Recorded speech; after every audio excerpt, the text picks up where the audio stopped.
I want to make sure that everybody in America gets a great education. Everybody.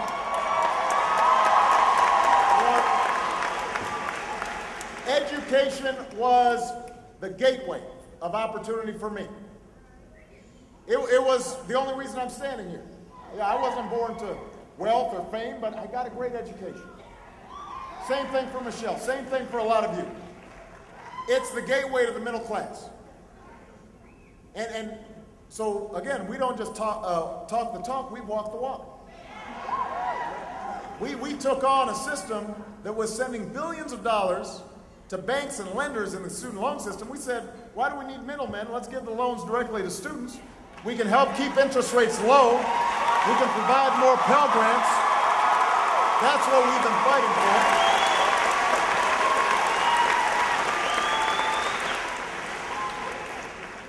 Number 4, let's reduce the deficit in a way that doesn't stick it to middle-class families. You know, I've already worked with Republicans in Congress to cut $1 trillion in spending, and I'm willing to do more. I've put forward a plan for a $4 trillion deficit reduction. But to do that, we can't just cut our way to prosperity. We've got to reform our tax code so that it's simple and it's fair, and ask the wealthiest households to pay higher taxes on incomes over $250,000.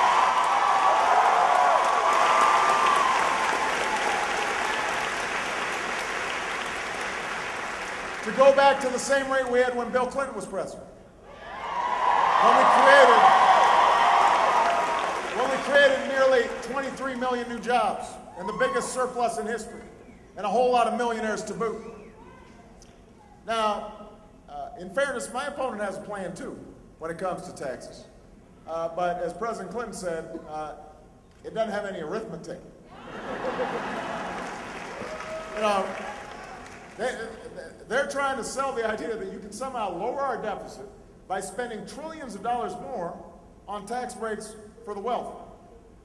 And no matter how many times they try to reboot their campaign, no matter how many times they try to tell you they're going to start talking specifics really soon, they don't do it. And the reason is because the math doesn't work. They cannot explain how $5 trillion in tax cuts are going to be put on the table without raising taxes on middle-class families. And they don't stop there. They want to spend another $2 trillion in new military spending that our military hasn't asked for. So the reason they don't explain it is because they can't. The math does not add up.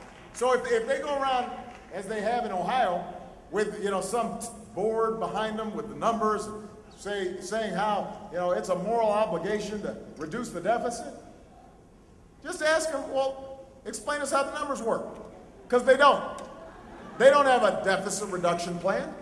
They have a deficit expansion plan.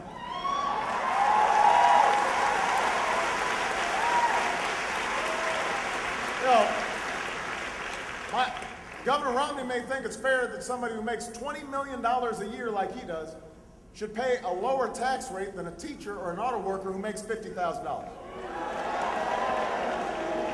Don't boo. Vote. So I'm looking forward to working with Republicans to reduce our deficit, but I refuse to ask middle-class families to give up their deductions for owning a home or raising their kids just to pay for another millionaire's tax cut. We're not going to do that.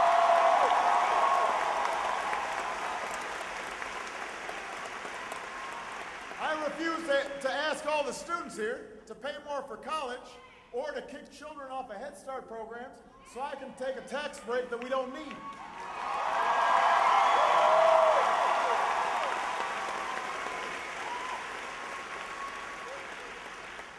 We're not going to kick the poor and the elderly and the disabled out of health care to pay for a tax cut like that doesn't help us grow. And I will not turn Medicare into a voucher. I will not do that. Obviously, we've been talking a lot about what happens here at home, but that's connected to what happens abroad. In 2008, I said I'd end the war in Iraq, and I did.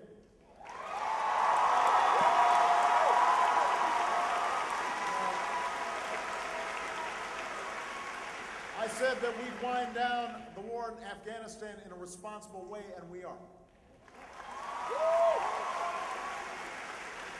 Because of the incredible service and sacrifice of our troops. A new tower is rising above the New York skyline.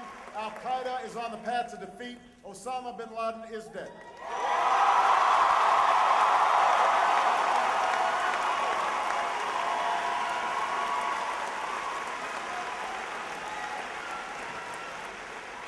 But we still face serious threats in the world.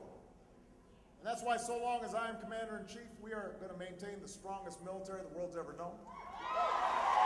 And when our troops come home and they take off that uniform, we're going to serve them as well as they've served us, because they shouldn't have to fight for a job or a roof over their heads when they come home. They deserve our honor and our respect, and we got to do what we need to do to make sure they have opportunity in this country.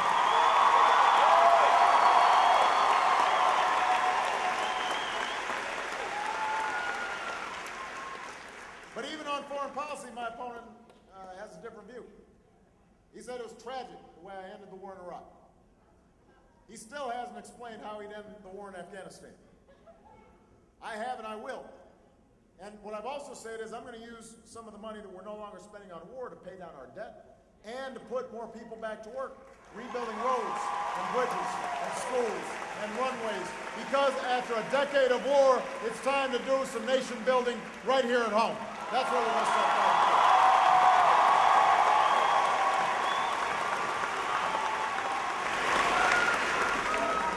So, Kent State, that's the choice we now face. That's what this election comes down to.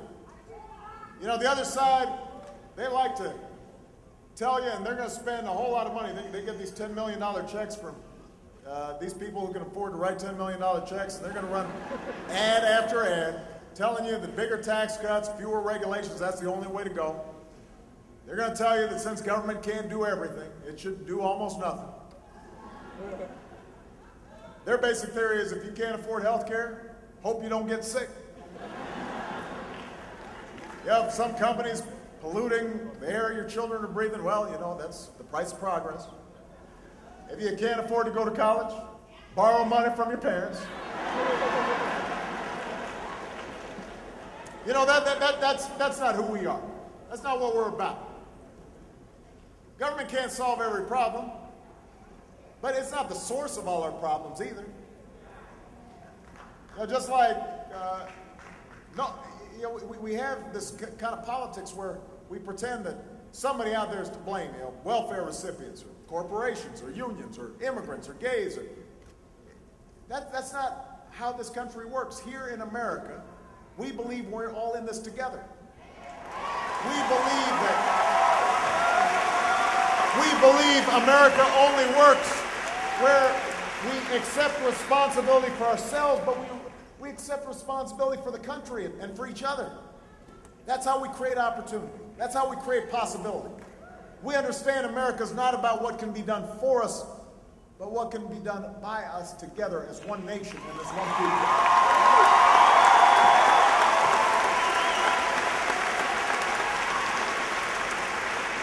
So I'd say to the whole state of Ohio, you know, I don't know how many of you will be with me this time around.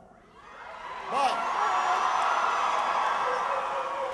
it doesn't matter because I'm running to be your president, to represent everybody.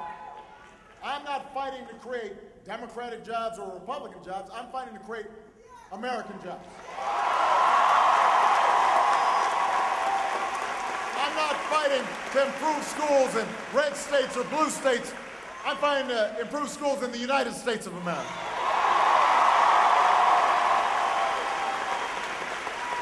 The values of hard work and personal responsibility and looking out for one another, those values aren't worker values or business values or rich or poor values or 1% values or 99% values. They're American values. They belong to all of us. I still believe we are not as divided as our politics suggest. I still believe we've got more in common than the pundits tell us. I still believe in you. And if you keep on believing in me, I want you to register to vote by October 9th. want you to start voting next Tuesday, October 2nd. And if you do, if you stand with me, if you're knocking on some doors with me and making some phone calls with me, we'll win Portage County. We will win Ohio. We will finish what we started. And we'll remind the world why the United States of America is the greatest nation on earth. Thank you, Ohio.